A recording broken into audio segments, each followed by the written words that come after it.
In the Forbidden City, all females were meticulously secluded within the imperial quarters deep within the palace. They were confined to the inner court, with strict prohibitions against venturing into the northern section. While the majority of women within the Forbidden City served as maids and attendants, a select few were designated as concubines, tasked with the duty of bearing as many children as the emperor desired. The enigmatic realm of ancient China has long captivated the curiosity of historians and adventurers alike. Welcome to our channel. Today, we venture through the chilling history of Chinese concubinage, revealing the shocking norms of the past. If you are ready to uncover the eerie secrets of history, hit that subscribe button and let's get started.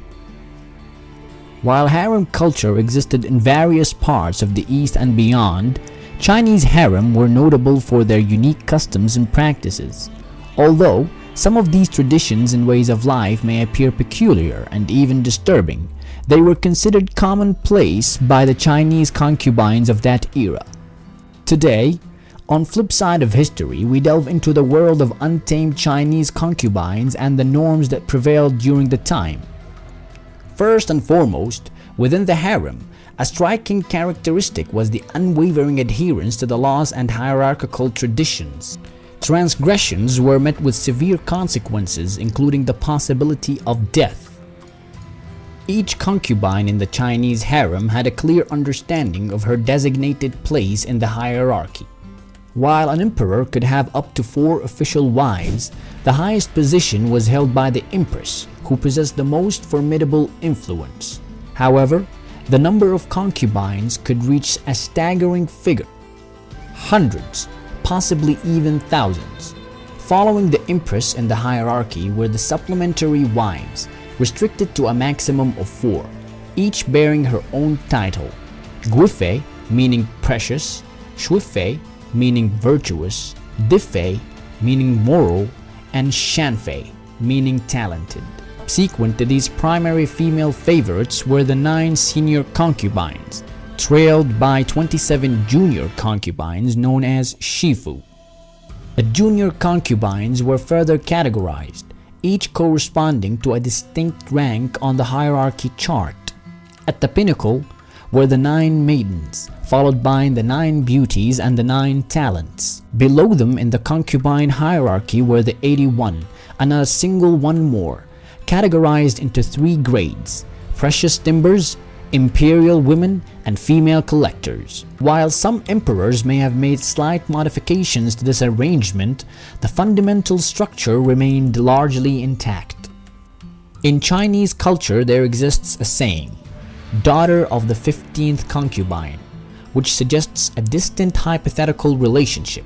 This saying originates from the traditions of the Chinese harem, where a concubine's serial number or rank determined her status, with higher numbers indicating lower status. It is worth noting that, based on their status, each concubine was entitled to an entourage of servants ranging from 1 to 12, as well as a eunuch. Consequently, the emperor's harem community could comprise as many as 40,000 individuals. Access to the emperor's presence and the privilege of spending the night with the revered ruler necessitated a meticulous ritual. Interestingly, the first wife and those ranked just below her were permitted to share the emperor's bed only once a month. It was believed that women possessing the most potent yin energy should not disturb the emperor more frequently, as doing so could adversely affect not only the emperor's health but also the entire kingdom. As a result, on other nights, the emperor had the liberty to choose from among his concubines, leading to a complex and ever-changing dynamic within the harem. The process of selecting a concubine was, to say the least, rather intriguing. Firstly, the emperor maintained an album containing portraits of all potential concubines, which he would periodically browse. Each concubine was identified by a nameplate featuring a number and her name. As the emperor flipped through the pages of the album, he would choose the ones that caught his fancy for the day. Those chosen names were placed into a jade jug, and then a customary lottery would commence. When fortune smiles upon a woman selected by a random chance, the emperor would then strike a gong, summoning the eunuchs. The eunuchs were then responsible for overseeing the subsequent preparations.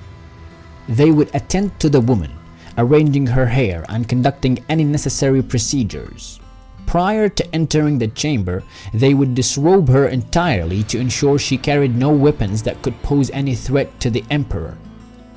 It is also worth noting that the method of selecting concubines could vary. Emperor Wujin, for instance, renowned for his distinctive approach of selecting a concubine, prohibited any marriage in his realm until he had chosen one. He devised an unconventional method for determining his nocturnal companion. All eligible women would line up along the palace walls as he leisurely traversed the road in a cart drawn by goats. The goats roamed freely without any direction. When one of the animals halted, the woman who had caused the cart to stop became the emperor's chosen companion for the night. It's important to emphasize that remaining a virgin was considered a grave transgression in this context, so it's unsurprising that every woman sought to enter the imperial chambers at least once. Consequently, the stakes for gaining entry were exceedingly high, to the point where concubines would go great lengths to portray their rivals as undesirable to the emperor, preventing their names from entering the selection bowl. Intimacy with the emperor, a situation that now elicits sympathy for both the emperor and the concubine, did not occur in complete privacy. Firstly, either the mother, senior figures, or trusted maids, and sometimes even senior wives, had to be present during the process. Their presence was primarily to offer guidance should it be needed.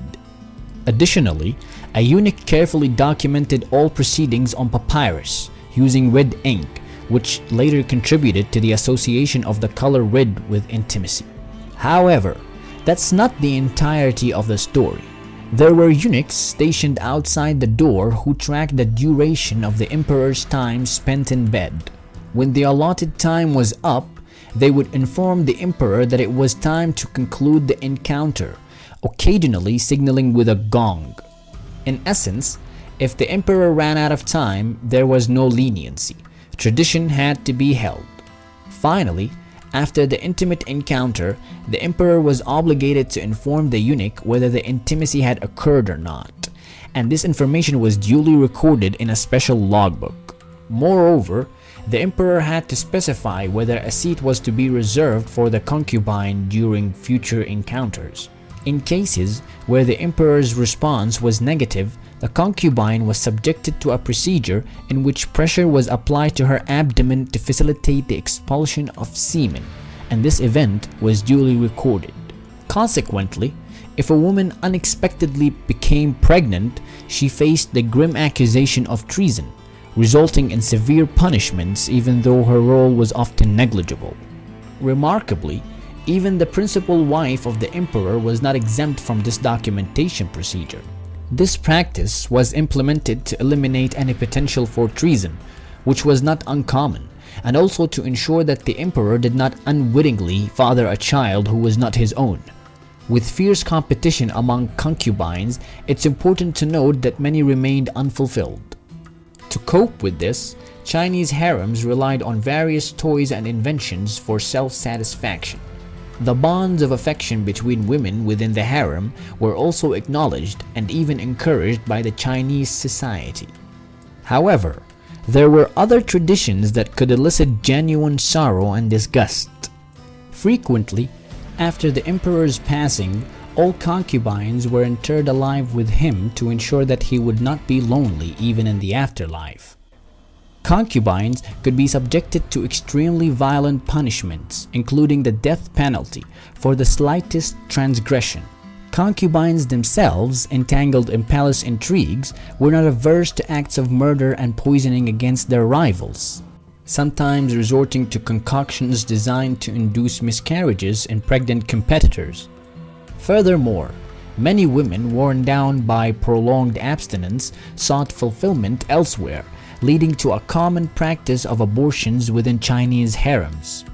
It's noteworthy that despite the privileges and favoritism afforded to concubines, some parents intentionally handicapped their daughters to dissuade the emperor's interest and thus prevent their daughters from entering the harem. Apart from the emperor, the opportunity to maintain harem extended to nearly anyone in Chinese society, depending on their status. Wealthy and noble individuals had the privilege of multiple wives, and those of lower status could establish smaller, more intimate harems, often comprising around 10 women. Even impoverished men, lacking a legitimate heir from their own legal wives, were entitled to bring new wives into their households. However, the lives of such concubines were often marked by extreme hardship. For instance, following childbirth, a concubine was frequently obligated to breastfeed not only her own child but also her husband's parents. These concubines had significantly fewer rights than their counterparts in the imperial harem. Any minor transgression could result in their death at the hands of either their husbands or other family members.